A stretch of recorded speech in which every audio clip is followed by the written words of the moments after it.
वृंदावन में एक भोंदू रहता था। उसका नाम कुछ और था, पर वो इतना सीधा था कि सब प्यार से उसको भोंदू ही बुलाते थे। इतना सीधा था कि उसको यदि ये बोल दिया जाए कि सूरज यहां से उगा है तो वो वहीं देखता, अच्छा यहीं से उगा होगा। इतना सीधा, बुद्धि लगाता ही नहीं था कहीं भी। और वो भोंदू गैयाओं की सेवा के लिए एक आश्रम में रहता था, गायों की सेवा करता था। और जिस आश्रम में रहता था वहां के गुरुदेव शाम को प्रवचन करते थे, तो भोंदू बैठ करके उनके शिष्य बैठते थे, सबसे पीछे बैठ के सुनता था। अब सब शिष्य तो केवल सुनते थे, लेकिन भोंदू को लगता था गुरुजी जो बोल रहे हैं ये बिल्कुल सत्य है, इसमें कोई झूठ नहीं है। एक दिन गुरुजी प्रवचन करते हुए बोले, यमुना के पल्ली पार भांडीर वन में ठाकुर जी गैया चराने आए। भांडीर वन का नाम सुनते भोंदू कान खड़े हो गए। बोले भांडीर वन तो मैं जाता हूं गैया लेके, मुझे तो कभी मिले नहीं वहां पे। अरे मुंह में ही कमी होगी, मुंह में ही सामर्थ्य नहीं होगी उनको देखवे कि मैं ही नहीं देख पाए होंगे। वो तो आते होंगे वहां पे, मुझे ना दिखे होंगे। आज भोंदू ने पहली बार जिज्ञासा करी, गुरुदेव ठाकुर जी दिखते कैसे हैं? तो गुरुदेव भी हंस गए, अच्छा भोंदू पूछ रहा है, बैठ जाओ बताते हैं। बोले बरहा पीडम नटवर वपुः कर्णयो कर्णकारम विभ्रदवासः कनक कपिसं वैजयन्तीं च मालां रन्ध्रान् वेणोऽधर सुधया पूरयन् गोपवृन्दै वृन्दारण्यं स्वपदरमणं प्राविशद गीत कीर्ति प्राविशद गीत कीर्ति। मोर मुकुट पहनते हैं ठाकुर जी, और बोले दो कान हैं लेकिन कुंडल एक ही पहनते हैं, और ऐसे कुंडल नहीं पहनते हीरे के सोने के। तो बोले ठाकुर जी ऐसे पुष्प तोड़ के कान के ऊपर लगा लेते हैं। और बोले फिर बोले कभी ठाकुर जी इस कान में पहनते हैं, और कभी ठाकुर जी का मन भर जाता है तो यहां से निकाल के इस कान में पहन लेते हैं। दोनों कानों में एक ही कुंडल को फेर फेर के पहनते हैं। हमारे पूज्य नाना जी तो कहते, वो तो और सुंदर वर्णन करते, वे क्या कहते, बोले लाला कर्णयोः कर्णकारम। अब कान तो बहुवचन है और कुंडल एक वचन है, एक कुंडल दोनों कानन में कैसे? बोले ठाकुर जी एक तरफ मधुमंगल चले एक तरफ श्रीदामा, तो जब मधुमंगल की तरफ ठाकुर जी कुंडल पहन ले तो श्रीदामा के लाला महा बढ़िया ना लग रहा कुंडल यहां पहनी आकू।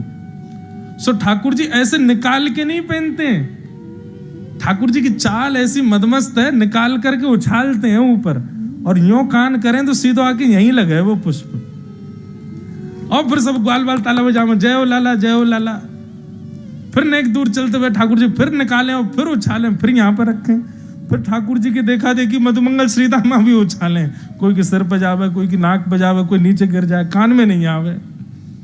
तो कर्णयोः कर्णकारम। और कैसे ठाकुर जी? बोले विभ्रदवासः कनक कपिसं वैजयन्तीं च मालां। ठाकुर जी पीली पीतांबरी, जैसे हमने ये बगलबंदी सफेद पहनी है ना, ऐसी ठाकुर जी पीली पहनते, पीली पीतांबरी। और माला कैसी पहनते हैं? बोले हम लोग तो इतनी माला गले यहाँ छाती तक आती है, ठाकुर जी ऐसी पहनते हैं पूरी पैरों तक जाए। ये देखो पीछे खड़े हैं, इतना गहना कौन पहने हैं, पैरों तक पहनते हैं ठाकुर जी। इसके पीछे भी कारण है, क्योंकि ठाकुर जी वृंदावन में पैरों में पादुका नहीं पहनते। सोचो उस वृंदावन में हम जूता चप्पल पहन के घूमते हैं, ठाकुर जी नंगे पांव घूमते थे। तो यशोदा मैया कहती लाला पादुका क्यों ना पहने? बोले मैया मेरी बछिया बछड़ा भी तो नंगे पांव घूमे, तो मैं क्यों पादुका पहनूं? इनको भी पहना दे तो मैं पहन लूंगा। मैया बोली लाला तू भी बड़ा भोरो है, गैया थोड़ी पादुका पहने। बोले मैया तो मैं भी ना पहनूंगा। तो यशोदा मैया क्या करती है, बड़ी बड़ी माला पहनाती है लाला को। क्यों? बोले लाला सीधो तो चले ना, ठोकर मार तो भैया चलेगो तो पुष्प टूट टूट के आगे गिरेंगे, तो लाला पाम रखेगो तो लाला के चरणन में कोमलता आ जाएगी, लाल जी के चरणन के नीचे पुष्प आ जाएंगे। तो वही जयंतीम च माला। और बोले रंध्रान वेणु अधर सुधया, अपने अधर की तकिया पर उस बांस को लिटा करके ठाकुर जी अपनी कोमल उंगलियों से उसके चरण दबाते। नाक का मोती मानो उसके लिए छत्र का काम करता है। आंखों की पलकें वंशी बजाते समय जब खुलती हैं बंद होती हैं तो मानो दो दो दो दो सेवक अपने हाथ में पंखा लेकर के उस बांस की सेवा कर रहे हैं। क्यों? अरे भैया, या बांस ने गर्मी सही, सर्दी सही, वर्षा सही खड़ी रही। बंसी बनाने वाले ने याकू बीच में ते आके काट दियो, वाकू भी सहो, छील दियो तब भी सहो, सरिया ते या में छेद कर दिए तब भी सहे। इतने सहवे वारे की तो मैं सेवा ही करूंगा अपने होठ पे बैठा करके। रंध्रान वेणु अधर सुधया पूरयन गोप वृंदई वृंदारण्यम स्वपदरमणम प्रावशद गीत कीर्ति। और ठाकुर जी क्या करते हैं, बीच बीच में बंशी बजाते समय नेत्र खोलते हैं और जैसे यहां से मधुमंगल बुलावे लाला, तो ठाकुर जी ऐसे नहीं देखते, ऐसे देखते हैं कटाक्ष नेत्रों से। यहां बुलावे तो ऐसे देखते हैं, और वही नेत्र कटाक्ष ऐसे हैं कि जो देख ले वहीं घायल रह जाए। ऐसे ठाकुर जी के नेत्र। ऐसे रूप को देखने के लिए गोपियां सब अटारियों पर खड़ी हैं, खिड़कियों पर बैठी हैं ठाकुर जी के रूप को। गोपियां श्रीमद् भागवत के वेणु गीत में कहती हैं, क्षणवताम फलमिदम न परम विदाम। इन आंखों से यदि आपने अपने संपूर्ण 100 वर्ष की आयु में श्री कृष्ण को नहीं देखा तो आपने कुछ नहीं देखा। इतने सुंदर हैं श्याम सुंदर। अब ये भोंदू सुन रहा था पीछे बैठा बैठा, उसके तो नेत्र बंद हो गए। मन में सोच लिया कल तो भंडीर वन गैया चरावे जाऊंगो, देख के ही आऊंगो कहां है ये कन्हैया। गुरु जी कह रहे हैं तो निश्चित है भंडीर वन में आते हैं ठाकुर जी। भोंदू अपनी गैया लेकर के भंडीर वन पहुंच गया। गैया चर रही थी, अब भोंदू ढूंढ रहा है, कभी वृक्ष के नीचे जाके देखे, कभी कहीं देखे, कभी ढूंढे कहीं से चंदन की सुगंधी आ जाए। गुरुजी बता रहे थे उनमें से चंदन की सुगंधी आती है तो पृथ्वी पर नासिका रख करके कहीं पैर के निशान दिख जाते तो उनको सूंघ, ताकि इसमें चंदन की सुगंधी हो, क्या पता कन्हैया यहीं कहीं हो। इतने भाव से, इतने प्रेम से और इतने भोलेपन से ढूंढने लगा ठाकुर जी को। और ठाकुर जी नहीं मिलते ना तो अपने आप को ही कोसता, मोह में योग्यता ना होगी, यही मारे ना मिल रहे, ठाकुर जी तो यही हैं। गुरु जी की बात गलत नहीं है, ठाकुर जी तो यही है। उसके उस सहज भाव पर, उसके उस सरल भोंदूपने पर ठाकुर जी रीझ गए। और इतने में ही भोंदू हताश निराश उदास बैठा था, खुद को कोस रहा था, मुंह में योग्यता ना है, मुंह ठाकुर जी मिलना है रहे। इतने में ही देखा सामने से असंख्य गायों का झुंड आ रहा है। और भोंदू ने जैसे उन गायों को देखा, ऐसी गाय कभी देखी नहीं, अलग गाय, सींग चमक रहे हैं, सींगों के ऊपर के भाग में सोने चांदी मढ़े हुए हैं, ऐसी ऐसी सुंदर सुंदर तंदुरुस्त गैया। और जैसी उन गायों ने बीच से मार्ग छोड़ा, तभी देख रहा है भोंदू पीतांबरी पहनी है, गले में वैजंती माला धारण की है, सिर पर पाग पहनी है, एक कान में कुंडल है, मंद मंद मुस्कुरा करके दतुइयां दिखा रहे हैं, कटाक्ष नेत्रों से कभी इधर देख रहे हैं कभी उधर देख रहे हैं, अपनी वेणु को कमर में कस करके गैयाओं के गले में गलवैयां डाल करके श्याम सुंदर भोंदू की तरफ चलते भय आ रहे हैं। ये दृश्य देख करके हाथ पांव कांपने लगे भोंदू के, नेत्रों से अविरल अश्रुधार गिरने लगी। श्याम सुंदर को देख करके वहीं दंडवत करने लगा। उसको लगा मेरे पास तो आएंगे ही नहीं, है वहीं से मुड़ जाएंगे, अब मैं उनके पास जाके उनको असहज नहीं करूंगा, यहीं से देख लूं, यहीं से प्रणाम कर लूं। लेकिन जैसे जैसे प्रणाम करके ऊपर देखता, ठाकुर जी और पास आ रहे हैं, और पास आ रहे हैं, और पास आ रहे हैं। जैसे ही ठाकुर जी आकर के बैठे, भोंदू के पास शब्द नहीं है, हाथ पैर कंपित हो रहे हैं, उसको सूझ ही नहीं रहा करूं क्या मैं, इनके लिए क्या बिछाऊं, कहां बैठाऊं। ठाकुर जी ने अपने आप ही भोंदू के गले में हाथ डाली, अरे तेरा नाम कहा है। जैसे ही ठाकुर जी ने नाम पूछा, भोंदू अपना ही नाम भूल गया, बोले मुझे याद ही नहीं मेरा नाम क्या है, पर प्रेम से सब लोग मुझे भोंदू बुलाते हैं। अब तो भोंदू नाम सुनते ही ठाकुर जी ताली दे दे के हंसने लगे, तेरा नाम भोंदू है? बोले हाँ मेरा नाम भोंदू है। और ठाकुर जी आपको अच्छा लगा? बोले हाँ बहुत अच्छा लगा। आपको नाम कहा है? ठाकुर जी बोले तुम वो ना जाने, बोले जानू तो ना हूं, लेकिन गुरुजी ने जैसो रूप बताया वैसो ही है आपको, तो आप कहीं नंद नंदन तो नहीं हो? ठाकुर जी बोले हाँ मैं नंद नंदन नहीं हूं, यशोदा जी को लाला, नंद जी को लाला। भोंदू बोलो जय हो भगवान, आज आपके दर्शन है गए। गुरु जी और सब बालकन को तो आप शायद रोज ही मिलते होंगे, लेकिन मैं ही अभागो मोकू आप आज ही मिले हो।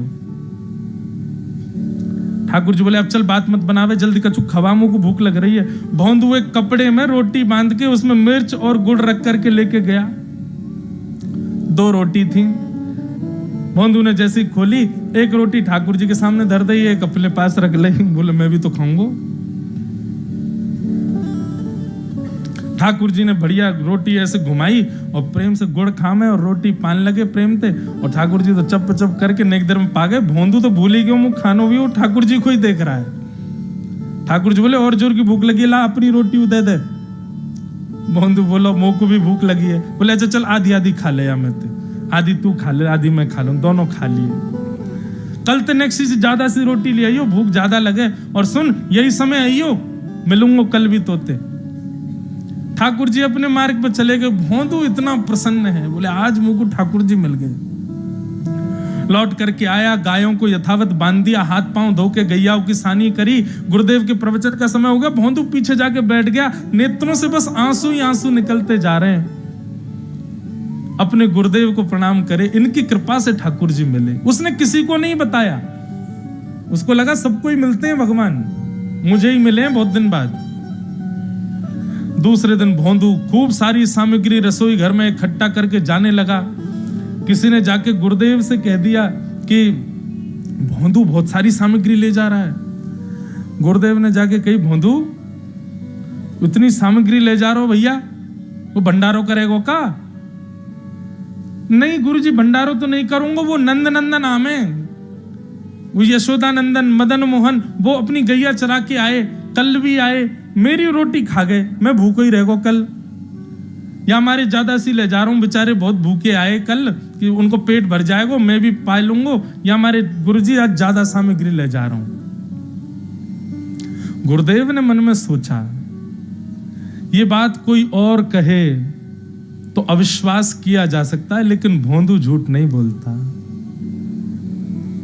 भोंदू कभी झूठ नहीं बोलता, भोंदू की बात पर विश्वास करना ही पड़ेगा। गुरुदेव बोले सुन सुन इधर बैठ, ठाकुर जी आए थे? बोले हाँ। अच्छा, उनका रूप कैसा था? जैसा रूप आपने बताया था ना गुरुजी, बिल्कुल वैसा, ऐसे कटाक्ष नेत्र, मोती जैसे दांत, ठाकुर जी की मुस्कान ऐसी, पाग ऐसी, कान ऐसे। गुरुदेव के तो नेत्र बंद हो गए, वे सब अनुभव करने लगे। लेकिन गुरुदेव बोले रूप कैसा भी बता दे, चरण यदि इसने बता दिए तो मैं मान जाऊंगा कि ठाकुर जी थे। अच्छा तूने चरण देखे? बोले हाँ गुरुजी मैंने चरण देखे। चरण कैसे थे? बोले चरण ऐसे ठाकुर जी, उत्तुंग रक्त विलसन नख चक्रवाल।